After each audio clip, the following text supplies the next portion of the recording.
নমস্কাৰ বন্ধু বান্ধৱীসকল, আশা কৰোঁ ভালেই আছে। বন্ধু বান্ধৱীসকল, কেন্দ্ৰীয় চৰকাৰে ৰেচন কাৰ্ডক লৈ গ্ৰহণ কৰিছে এটা ডাঙৰ সিদ্ধান্ত। ৰেচন কাৰ্ড থকা জনতাৰ বাবে এটা ভাল আৰু এটা বেয়া খবৰ আছে। বন্ধ হ'ব পাৰে বিনামূলীয়া চাউল। অহা অক্টোবৰ মাহৰ পৰা ৰেচন কাৰ্ডত লাভ নকৰিব পাৰে বিনামূলীয়া চাউল।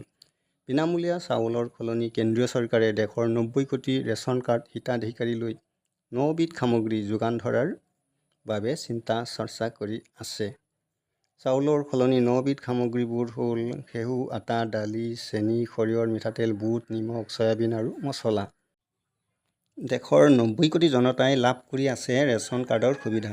বন্ধু বান্ধৱীসকল, যদি আপোনালোকে সঁচাকৈ এই চাউলৰ সলনি 9 বিধ সামগ্ৰী যদি আপোনালোকক কেন্দ্ৰীয় চৰকাৰে দিয়ে, তেনেহ'লে আপোনাৰ মতামত কি হ'ব বা আপোনাৰ প্ৰতিক্ৰিয়া কি হ'ব, এই চেনেলৰ যোগেদি কমেণ্টত জনাব।